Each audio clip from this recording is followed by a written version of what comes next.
Continuamos en Paneo Semanal por Sol 106.5 FM. También estamos en YouTube, en nuestro canal Paneo Semanal y en nuestras redes sociales Paneo Semanal. Bueno, estamos aquí ya con nuestra invitada. Tenemos a Mercedes Carrasco. Bueno. Destacada economista con un MBA, maestría en economía, pero lo importante es que sabe de lo que está hablando. Sabe de la situación económica de este país. Es una invitada ya parte de este programa. Que nos está dando mucha brega traerla. Cada vez más. A medida que su estrellato va en aumento, sí, se nos pone más difícil aquí. Tenemos que compartirla con más gente. Recuerden que fue aquí que se inició todo, donde todo comenzó. Así bueno, me siento en casa. Bueno. Gracias, Mercedes. Un honor. Sí. Bueno, Mercedes, vamos a hablar de lo que usted sabe mucho, la situación. Vamos a dar una panorámica de la situación económica del país, deuda, inversión pública, y por ahí nos vamos en la conversación. Sí, vamos a empezar con el tema del crecimiento del Producto Interno Bruto. Las previsiones, primero hay una previsión general de la economía global de un crecimiento menos, un menor crecimiento que el que se había previsto originalmente para este año, y eso también creo que se está manifestando en la economía. Sobre todo los primeros meses del año, enero, febrero, ya en marzo hubo una recuperación, digamos, de ese número, pero parece que vuelve la disminución del crecimiento del PIB, sobre todo en sectores importantes de la economía. Nos preocupó mucho el desempeño del sector de la construcción, que aporta más del 15% del Producto Interno Bruto, la disminución de llegada de turistas, porque aunque el ministerio plantea que lo contrario, pero ahí hay un indicador de los cruceristas que no es un turista que permanece y gasta dinero, ni siquiera se aloja en hoteles, entonces evidentemente que aporta menos, y también el turismo aporta alrededor del más del 15% del PIB, es decir, nos gustaría saber tu impresión y tu previsión, porque eso está teniendo un impacto en la economía, la gente lo está sintiendo, y también a esto debemos sumarle la continua caída en la inversión pública que está teniendo el gobierno. Ya se plantea que es una de las menores inversiones públicas de los últimos 60 años. Danos tu opinión en ese panorama. Sí, muchísimas gracias a los tres, José, de verdad por la invitación. Y vamos justamente al contexto macroeconómico. ¿Qué está pasando con el crecimiento económico? Nos encontramos actualmente en un punto, podemos decir, en forma de W. La economía se ha recuperado después de la pandemia y estamos en un punto hacia abajo. A enero-abril el crecimiento es 2.5%. Es la mitad del crecimiento del año pasado y la mitad del PIB potencial. O sea que los motores están o apagados o a la mitad. Los motores del crecimiento económico que justamente señalaba José. Y cuando uno mira ese crecimiento económico, antes de entrar en materia localmente, en un contexto de comparabilidad internacional, el enero-marzo era 2.7%, y cuando lo compara con países de la región de Centroamérica, quedamos en el penúltimo lugar. Pasamos de la vanguardia a la retaguardia. Recuerda que siempre República Dominicana exhibió las más altas tasas de crecimiento de la región, incluso de la región de América Latina completa. Ahora mismo compite con Centroamérica y queda justamente a la mitad de Panamá, y va quedando así un porcentaje, 2 puntos por debajo de Nicaragua, Guatemala, y queda en las dos últimas posiciones con El Salvador.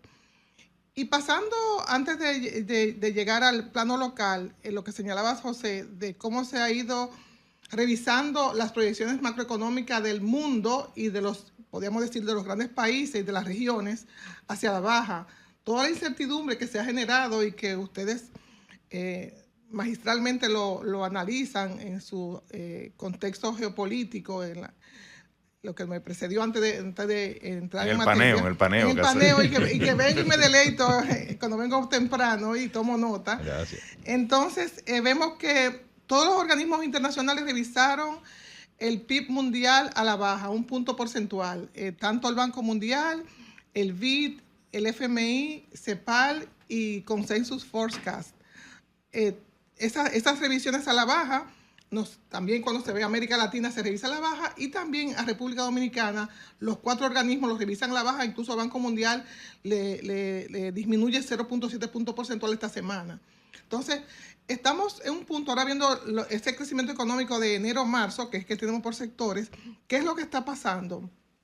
De los 17 sectores que conforman la economía, solamente hay 6 que están en una situación de crecimiento o de mejoría respecto al igual trimestre del año anterior. Los 11 restantes o caen o se desaceleran, y desaceleran de forma drástica. Entonces me voy a ir a los sectores que señaló José del Castillo: construcción y hoteles, bares y restaurantes, tanto por su peso específico en el PIB como por sus eslabonamientos en los demás sectores de la economía. Entonces, en el sector construcción ya tiene 2 trimestres consecutivos en negativo. Y el sector construcción, como sabemos, se eslabona hacia atrás con manufactura, se eslabona hacia adelante con comercio, se eslabona con los servicios y tiene un efecto dinamizador, se eslabona con la minería. Con transporte. Entonces, con transporte. O sea que tenemos un sector que impacta directamente y tiene un impacto indirecto o inducido en la economía que te está desacelerando en su conjunto. Tenemos varios factores que inciden en esa disminución del sector construcción, y son hechura nuestra, porque ahí vamos a poner en contexto esta situación que está presentando la economía. Hay podríamos decir, desde el punto de vista de las políticas públicas que se han implementado, tienen su responsabilidad en esta desaceleración. Y vamos a ver si no se toman las medidas correctivas, cuando veamos más adelante las proyecciones, se va a profundizar la situación que nos encontramos. Entonces, en la construcción tenemos una tasa de interés mucho más alta con respecto a prepandemia y con respecto al periodo anterior. Tanto la que enfrenta el constructor de las viviendas o de las edificaciones es mucho más alta, como el adquiriente de la vivienda. O sea, que un ataque por el lado de la oferta y por la demanda. Exacto. Los préstamos, el tema de la tasa de interés es una variable muy clave para el sector construcción, y nos encontramos, sabemos, una política monetaria restrictiva que ha mantenido por espacio ya de más de un año la tasa de interés alta. Se enfrenta también con un aumento de los costos de los materiales de construcción. Si uno observa el índice de costo de la vivienda y si lo compara prepandemia, pospandemia, ha crecido un 42% los materiales de construcción, incluyendo la mano de obra, todos los insumos de la construcción, más que la canasta familiar. O sea que los insumos de la construcción han tenido un efecto inflacionario mucho más alto. También se enfrenta desde el punto de vista del factor trabajo con una relativa escasez con el tema migratorio, que también encarece la mano de obra. Y los aumentos del salario también. Y los aumentos de salario que se manifiestan en el costo completo de la obra. Entonces, como vemos, hay efectos de la oferta y la demanda que se conjugan y han postrado este sector, que era el que dinamizaba la economía. Ese es desde el punto de vista privado. Pero veamos el sector público, que lo citaste también.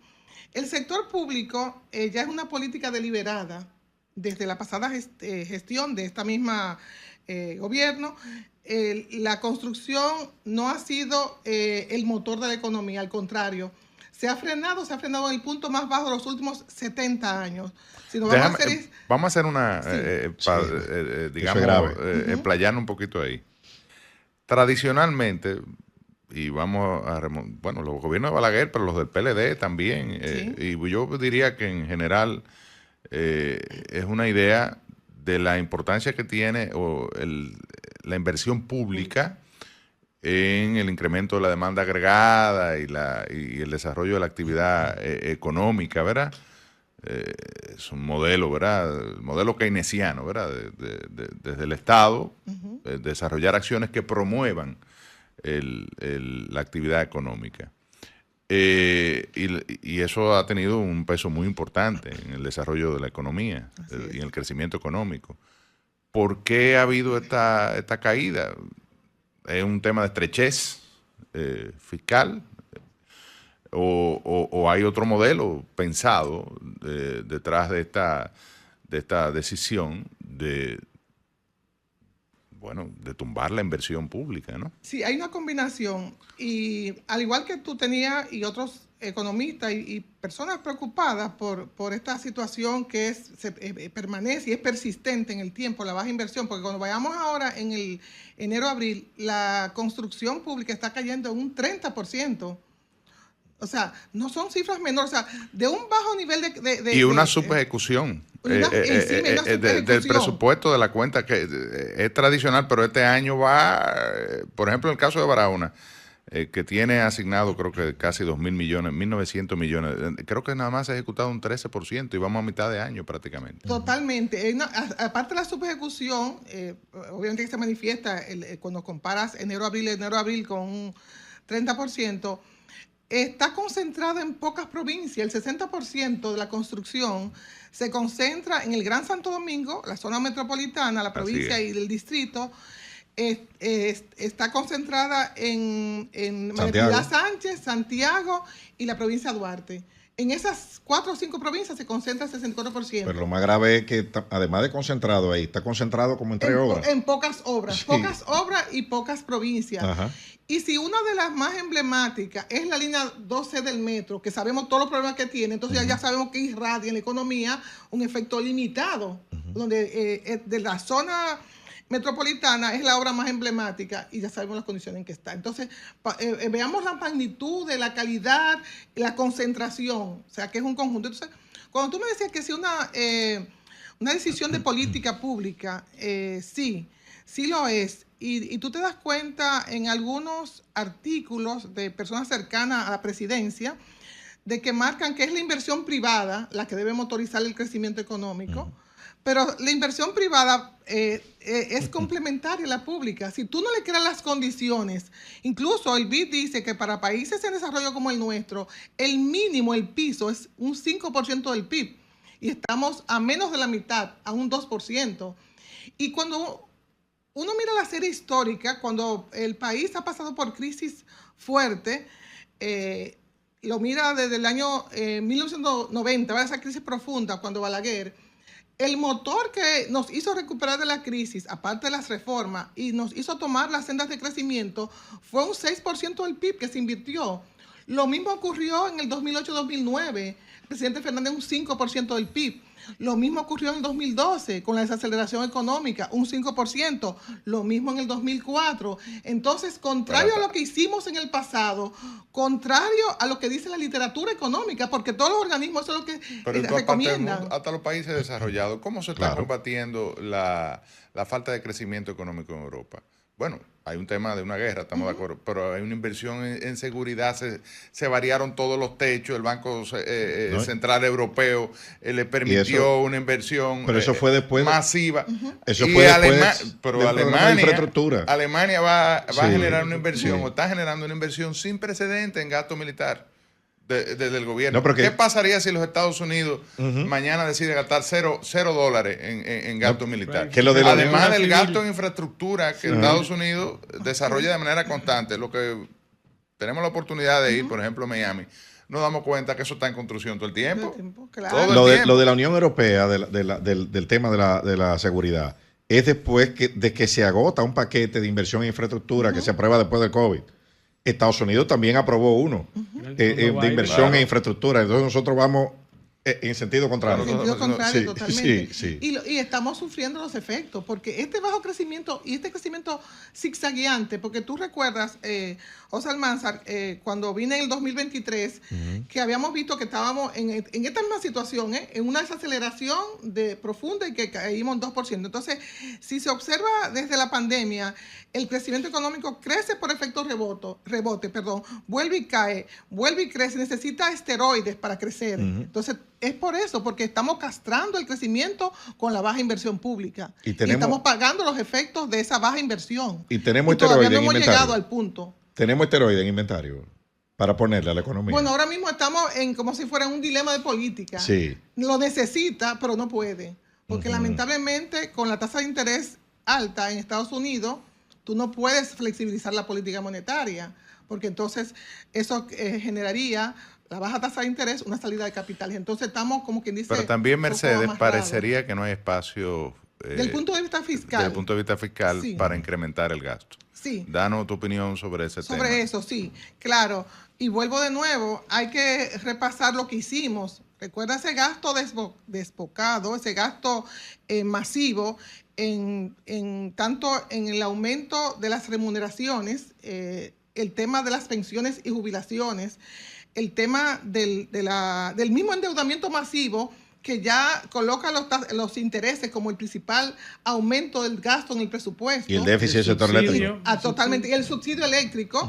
Entonces tú tienes un conjunto por la ineficiencia, porque aquí estamos, el tema de la ineficiencia está gravitando todas las cuentas, porque el tema de no invertir en obras de infraestructura es ineficiencia.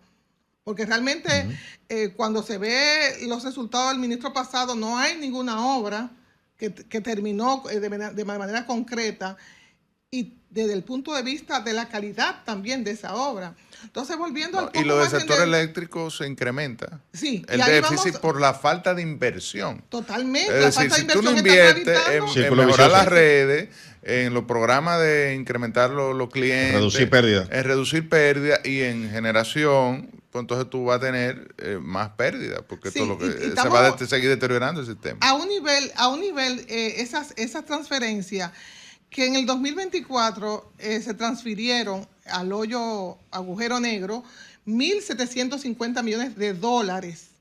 1.4, 1.5 del PIB, casi la mitad del déficit lo explica, las transferencias. Entonces, el crecimiento es galopante. Veníamos de transferir... Perdón, Mercedes, nosotros nos estamos endeudando, prácticamente la mitad del endeudamiento en el que estamos incurriendo es para cubrir el sector eléctrico. El de cada $2 que estamos cogiendo, uno es para eso. Así es. O 40%, 45%. 40%, sí, casi la mitad. Entonces, es preocupante porque no hay luz al final del túnel, porque no están haciendo las inversiones de capital. No, ni a comienzo del túnel, aparentemente. Exacto. Sí. Entonces, vemos que de 400 millones que se transfería en el 2020 al sector eléctrico de dólares, pasó a 1.700. O sea, más de 4 veces más. Y las pérdidas, al contrario, en lugar de disminuir, aumentaron en 12 puntos porcentuales, de 30 a 42 puntos. O sea que es doble, estamos gastando más y perdiendo más. Perdiendo más, o sea, como si fuera, desde el punto de vista como una paradoja, en lugar de que tú vas a disminuir, tú lo estás aumentando. Entonces, la situación del sector eléctrico, como vemos, se está llevando una gran parte del presupuesto y no hay mejoría en el servicio. Desde el punto de vista de los apagones ha aumentado, más costoso porque la tarifa eléctrica aumentó, y es un servicio que es transversal a toda la economía y te impacta las actividades productivas y también del punto de vista de los hogares, o sea, calidad de vida. Calidad de vida. Entonces, vemos esa parte de lo que tú señalabas del poco margen de maniobra, y es tan poco el margen de maniobra que tenemos desde la cuenta corriente hay déficit. O sea, si uno ve la serie histórica, los ingresos corrientes alcanzaban para el funcionamiento del gobierno. Ya no alcanza, ya hay que endeudarse para financiar gasto corriente, que desde el punto de vista es insostenible, desde el punto de vista de las finanzas públicas. Esto no puede llegar mucho tiempo más allá, porque los intereses se llevan casi el 4% del PIB y un 30%, 25% del ingreso corriente. Estamos casi en la etapa donde los intereses se van a igualar al gasto en educación. El gasto ahora mismo es prácticamente igual, 4.1 del PIB, 4.2% del PIB. Wow. O sea que es igual en intereses y es más del doble del gasto de capital. Sí, sí. O sea, ya cuando un país tiene que invertir, o sea, que destinar a intereses. 25, 30% del presupuesto. Así es, 27, 28% del presupuesto, de los ingresos corrientes, perdón, se destina al pago de los intereses. Y esos recursos, cuando se pagan los intereses, no entra en la economía, el hoyo negro no entra en la economía, entonces el impacto del gobierno cada vez es más rezagado o casi nulo, porque son gastos importantes que se están yendo o en una nómina supernumeraria que no está brindando los servicios, que se han deteriorado, o unos intereses que se van hacia afuera, o al hoyo eléctrico que no se mejora. Entonces, así rápidamente, hay otro sector, perdón, antes de pasar del crecimiento económico, es el tema del turismo. El turismo, la tasa de crecimiento del turismo, cuando vemos enero-marzo, que creció el año pasado, 2024, en 12%, pasa a crecer apenas 2%, pierde 10 puntos porcentuales de un año a otro. Eso es una drástica reducción. Y es porque los pasajeros, los turistas, no los visitantes, no los cruceristas, no, los que gastan y se permanecen en los hoteles. El crecimiento del flujo turístico fue prácticamente nulo. Pero si nos vamos por país de residencia, donde está el fuerte del gasto son en los turistas norteamericanos. Esos cayeron en 5%. Los canadienses cayeron en igual proporción.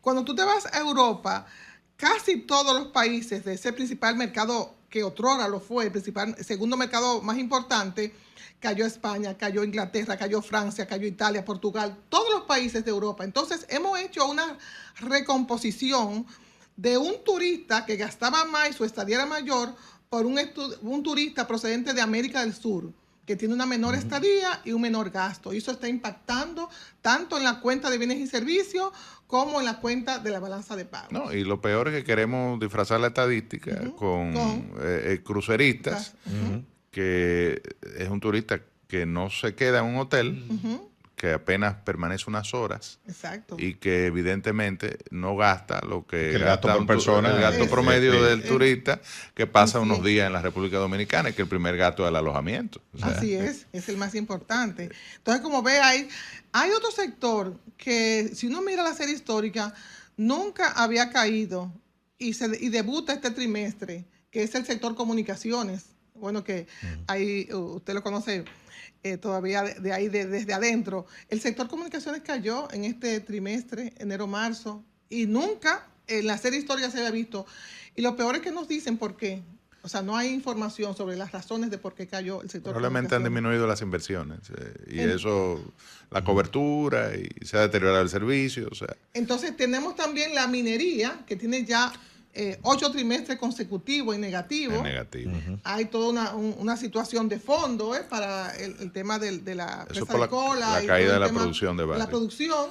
Y por suerte, eso ha sido compensado en una buena medida. O sea, pudo haber sido peor por el incremento en el precio internacional del oro. Así es. O sea que, pero lamentablemente el país no se benefició de este punto máximo que ha llegado el oro. Porque la producción está a la mitad. Además de que eso, sí, pero si la dividendo está a la mitad y el precio del oro tuviera los niveles por debajo de $1,600 la onza. Sí, yo sé, porque el gobierno lo cobró adelante, todo eso. Eso es un punto importante, porque hubo un acuerdo que no sabemos en el 2021 en qué consistió ese acuerdo. ¿Recuerda con la primera reforma? Claro. Ajá, que los términos y condiciones un fue un acuerdo de aposento, como lo he llamado. Increíble. Entonces a mí me gustaría, José, para Almanzar, para cerrar este tema del crecimiento económico y ponerlo en el vínculo que existe con ese contexto internacional. Estados Unidos en enero-marzo cayó en 0.3, entró en el terreno negativo. Entonces, cuando Estados Unidos cae, eso impacta directamente por 5 canales. 4 que son del punto de vista del crecimiento económico y 1 del punto de vista financiero. Entonces, el impacto de los turistas, ahí se está viendo, o sea, ese menor crecimiento económico. Sí. El impacto del punto de vista de las exportaciones, que se desaceleraron también, que es un canal de transmisión donde el 77% de las zonas francas va a Estados Unidos, el 56% de las exportaciones. Nos va a impactar duro, y ya José adelantó alguna cifra, el tema de las remesas y el impuesto del 3.5%, que todavía no ha entrado en vigencia, pero ese va a ser un canal de transmisión. De hecho, las remesas son un punto luminoso en que todo este escenario, porque mantienen el nivel de crecimiento. Pero ahora viene un impuesto. En el impacto que vamos a tener. Tú sabes que eso además tiene una relación, o sea, se ha dicho, habría que hacer estudios más profundos en que mientras peor lo está pasando la gente aquí, más remesas le envían. Es decir, el incremento de la remesa podría ser una expresión o una señal de que la situación de las familias que dependen de este ingreso se ha deteriorado, y esto ha generado un esfuerzo mayor, a pesar de que hay, como tú dices, un escenario de decrecimiento, de incertidumbre, de todos los números en Estados Unidos y en el mundo se han revisado a la baja, entonces hay un esfuerzo mayor de apoyo desde afuera de los familiares que viven en la diáspora para poder solventar la situación de la gente que está aquí en República Dominicana y depende de las remesas. Totalmente de acuerdo. Es así, pero tenemos que ir a una pausa porque tenemos que analizar cuáles son los escenarios de cara al corto y al mediano plazo, para dónde que va esto. Así que por eso lo vamos a hacer después de la pausa. Manejo